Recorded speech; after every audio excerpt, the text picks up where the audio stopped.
और रात होते ही कोहरा पूरे गांव को अपने आगोश में ले लेता। दूर कहीं से कुत्तों के रोने की आवाज आती और फिर सन्नाटा छा जाता। इसी जानलेवा खामोशी के बीच इंजन की घरघराहट कुछ पल गूंजी और फिर बस धूल उड़ाती हुई आगे निकल गई।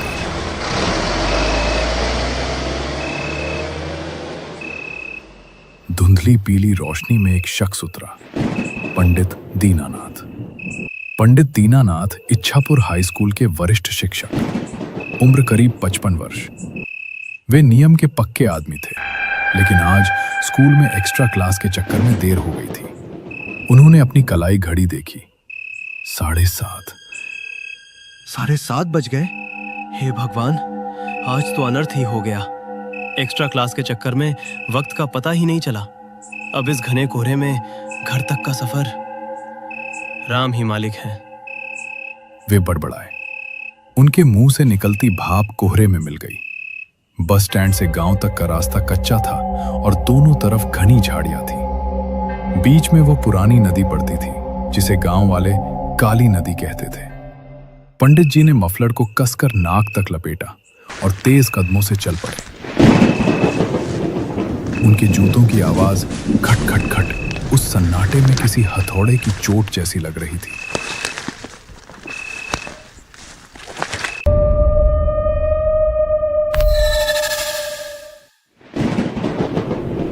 हवा का एक तेज झोंका आया जिससे बांस के पेड़ों के आपस में रगड़ने की चर चर आवाज हुई।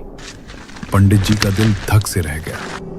उन्हें लगा जैसे कोई उनके ठीक पीछे चल रहा है।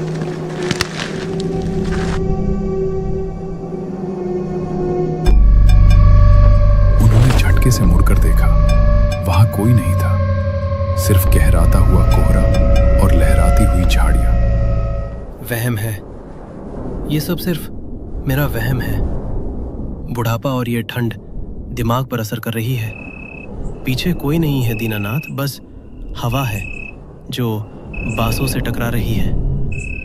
डर मत, आगे बढ़। उन्होंने खुद को तसल्ली दी और आगे बढ़े। तभी हवा के झोंके के साथ एक आवाज तैरती हुई आई, बहुत महीन, बहुत दर्दनाक। पंडित जी के कदम जमीन में गड़ गए। ये किसी बिल्ली या जानवर की आवाज नहीं थी, ये एक लड़की की आवाज थी, कांपती हुई, रोती हुई। उन्होंने इधर उधर देखा। कौन है वहां? सामने आओ।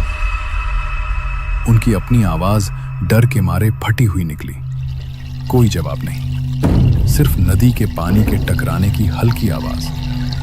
पंडित जी ने हिम्मत जुटाकर फिर पूछा, कौन हो तुम? फिर वही सन्नाटा, लेकिन इस बार उन्हें महसूस हुआ कि झाड़ियों के पीछे से कोई उन्हें देख रहा है। एक अजीब सी सिहरन उनकी रीढ़ की हड्डी से होते हुए पूरे शरीर में फैल गई।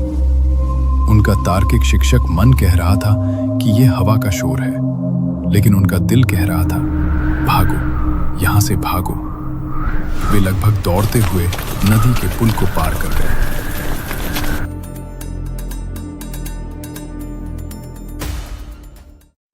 गांव के मुहाने पर रामू की चाय की दुकान ही एकमात्र ऐसी जगह थी जहां अब भी लालटेन की रोशनी जल रही थी और जीवन की थोड़ी हलचल थी। अलाव जल रहा था और उसके चारों ओर बेंच पर 3-4 लोग बैठे हाथ ताप रहे थे। पंडित जी जब वहां पहुंचे तो वे बुरी तरह हाँफ रहे थे। उनके चेहरे पर पसीना था, जबकि बाहर कड़ाके की ठंड थी। अरे पंडित जी, राम राम। गजब कर दिया आज तो आपने। इतनी रात गए, वो भी इस मौसम में। आपकी तो सांस फूल रही है और चेहरा देखिए कैसे सफेद पड़ गया है। खैरियत तो है? पंडित जी ने बेंच पर जगह बनाई और अपनी अटैची नीचे रखी। हाँ, कुछ नहीं रामू भाई, सब ठीक है। बस जरा जल्दी में था तो कदम तेज हो गए। तुम बस एक कुल्हड़ कड़क चाय बना दो, अदरक जरा कूट के डालना, ठंड हड्डियों में घुस गई है। वहां बैठे हरिया काका ने हुक्का गुड़गुड़ाते हुए गंभीर स्वर में कहा, पंडित जी, आप ज्ञानी हैं, बुरा ना मानिएगा, पर हमारे बुजुर्ग कह गए हैं कि अमावस के आसपास काली नदी का रास्ता इंसानों के लिए नहीं होता। हवा में भारीपन है, वक्त बहुत खराब चल रहा है साहब। पंडित जी ने चाय का कुल्हड़ थामते हुए बनावटी हंसी हंसी। अरे काका, हम विज्ञान पढ़ाने वाले लोग हैं, इन बातों में क्या रखा है। बस हवा तेज थी, इसलिए घबराहट हो गई। उन्होंने उस लड़की की आवाज का जिक्र नहीं किया। न जाने क्यों उन्हें लगा कि अगर उन्होंने जुबान खोली तो वह आवाज सच हो जाएगी। तभी दुकान के कोने में बैठे एक नौजवान सुमेर ने कहा, लेकिन काका की बात को हल्के में मत लीजिए मसाब, वो अपनी सुधा अब तक नहीं मिली है। कल शाम से गायब है बेचारी, न जाने किस हाल में होगी। पूरे गांव के हलक में जान अटकी हुई है। पंडित जी का हाथ रुक गया। सुधा? किशन की बेटी? रामू ने उदासी से कहा, कल शाम खेत से निकली थी, पर घर की चौखट तक नहीं पहुंची। पूरा गांव, खेत खलिहान सब छान मारा, पुलिस में भी रपट लिखवाई है। सरपंच जी और किशन भाई तो अब भी थाने में सर पटक रहे हैं। बड़ी होनहार बच्ची थी, आपकी ही शिष्या थी ना? अरे मस्साब, चाय गिर गई कपड़ों पर, क्या हुआ? आप अचानक इतने घबरा क्यों गए? कुछ नहीं बेटा, बस ठंड से हाथ कांप गया था। बहुत बहुत बुरा हुआ। हे ईश्वर, उस बच्ची की रक्षा करना। उम्मीद है वो जहां भी हो सुरक्षित हो।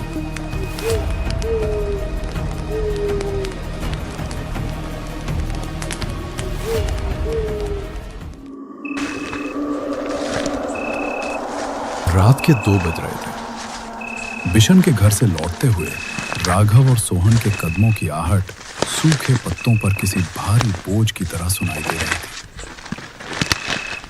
उसने पीछे मुड़कर देखा। सोहन काफी पीछे रह गया था।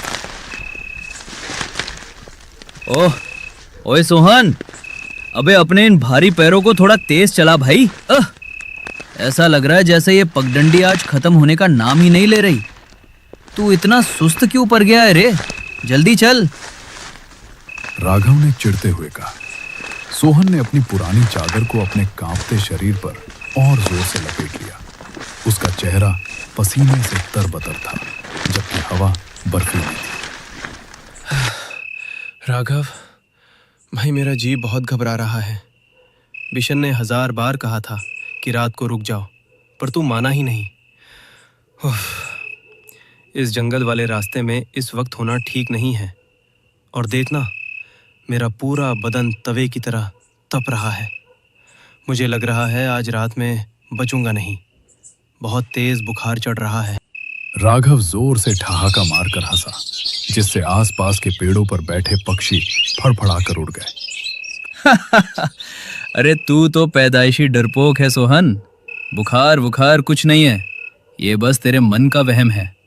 और सुन, कल सुबह सूरज निकलने से पहले हमें नीली झील वाले घाट पर पहुंचना है।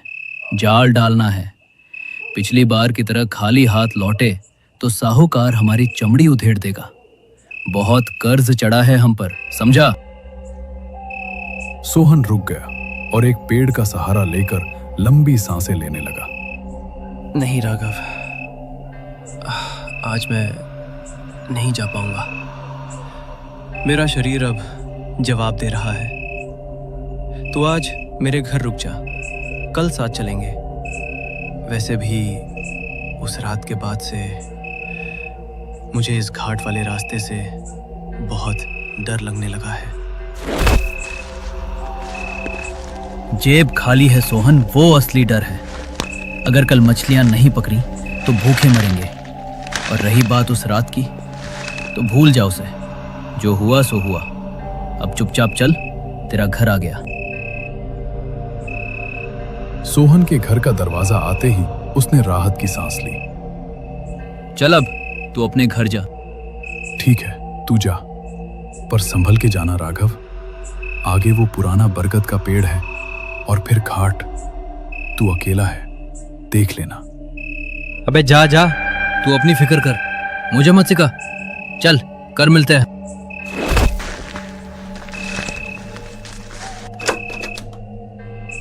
राघव अब अकेला था।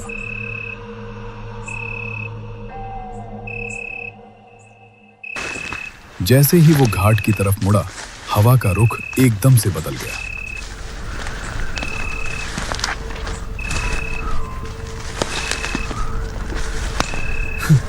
सोहन भी ना फालतू में डराता रहता है।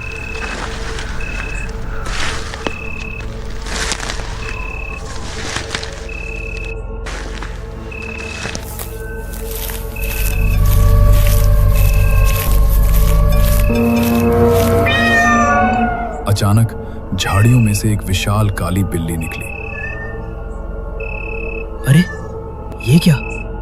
थत, मनहूस काली बिल्ली, हट हट यहाँ से, रास्ता काट रही है मेरा, हट। राघव ने तेज चलना शुरू किया, लेकिन तभी उसका पैर एक नुकीले उभरे हुए पत्थर से टकराया। अंधेरे के कारण उसे पत्थर दिखा नहीं और वो पूरे जोर से जमीन पर जा गिरा। जैसे ही ऊपर देखा,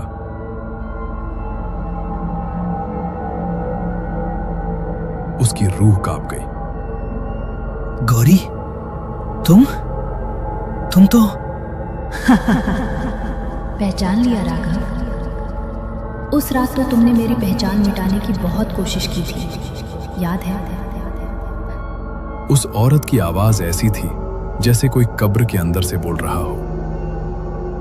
तुमने मेरी आंखें फोड़ी थी ताकि मैं तुम्हें पहचान न सकूं। अब मैं तुम्हारी आंखें लूंगी ताकि तुम कभी रोशनी न देख सको। नहीं नहीं गौरी, मुझे माफ कर दो, बचाओ, बचाओ, मेरी आंखें।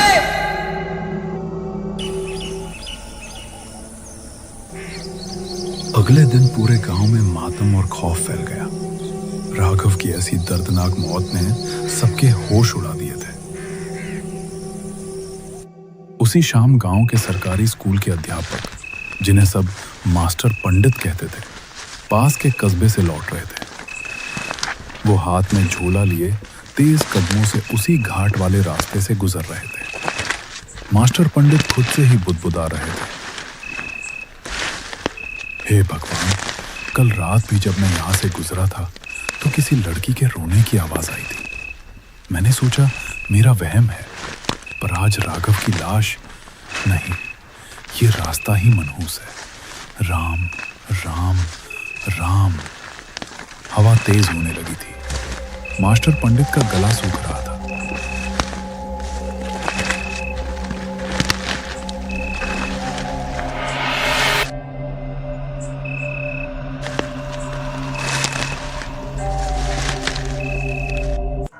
तभी अचानक एक पेड़ के पीछे से एक नकाबपोश आदमी निकला। उसके हाथ में एक बड़ा छुरा था। ठहर जा मास्टर, जो कुछ भी झोले में है चुपचाप निकाल दे, वरना तेरा हाल भी उस राघव जैसा कर दूंगा। लुटेरे ने गला साफ करते हुए कहा। मास्टर पंडित थर थर कांपने लगे। उन्होंने झोला आगे कर दिया। बेटा, जो है ले लो, बस मुझे छोड़ दो। मैं तो एक गरीब शिक्षक हूं, मुझ पर दया करो। लुटेरा हंसा। दया? इस दुनिया में दया की कोई जगह नहीं है बूढ़े। उसने जैसे ही मास्टर पंडित पर वार करने के लिए हाथ उठाया, अचानक माहौल बदल गया। आसमान में बिजली कड़की और तेज आंधी चलने लगी। मास्टर पंडित का शरीर अचानक सीधा हो गया और उनकी आंखों की पुतलियां गायब होकर पूरी सफेद हो गई। मास्टर पंडित के मुंह से अब एक औरत की चीखती हुई आवाज निकली। सोहन, तूने सोचा था कि राघव को मारकर मैं शांत हो जाऊंगी। तू तो उसका असली साथी था। उस रात तूने ही मेरा मुंह दबाया था, याद है? सोहन के हाथ से छुरा गिर गया। उसने डर के मारे अपने चेहरे से कपड़ा हटा दिया। लुटेरा, जो असल में सोहन था, जो अपनी पहचान छिपाकर भागने की फिराक में था। गौरी, नहीं, तुम तो मर चुकी हो। पंडित जी, ये आप क्या बोल रहे हैं? हटिए मेरे रास्ते से। उसी समय गांव के लोग जो पंडित जी की तलाश में लालटेन लेकर निकले थे वहां पहुंच गए। उन्होंने देखा कि मास्टर पंडित जमीन से कुछ इंच ऊपर हवा में थे और उनका चेहरा भयानक लग रहा था। सुनो गांव वालों, देखो इस पापी को। 3 महीने पहले मैं अपनी बीमार मां के लिए दवा लेकर लौट रही थी।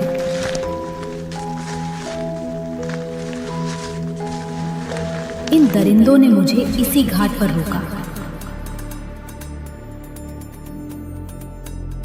मैंने इनके पैर पकड़े, पर इन्होंने मुझे नहीं छोड़ा। इन्होंने मेरा सब कुछ लूट लिया और मुझे मारकर उसी बरगद के नीचे दफना दिया। गांव वाले सन्न रह गए। सोहन भागने लगा।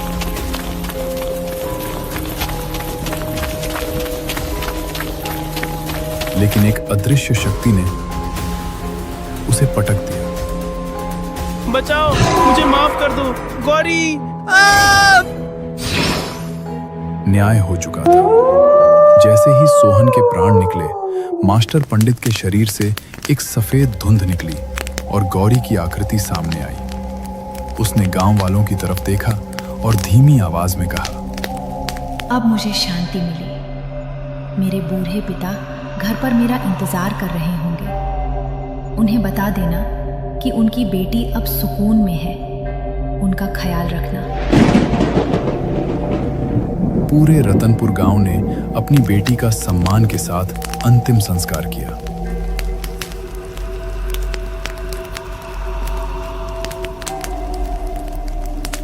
मास्टर पंडित आज भी उस स्कूल में पढ़ाते हैं, लेकिन अब वो उस घाट से नहीं डरते। वो जानते हैं कि वहां अब कोई भूत नहीं, बल्कि गांव की एक रक्षक बेटी की रूह बसती है। पर हां, उस दिन के बाद से रतनपुर का कोई भी व्यक्ति किसी बेसहारा की मदद करने से पीछे नहीं हटता।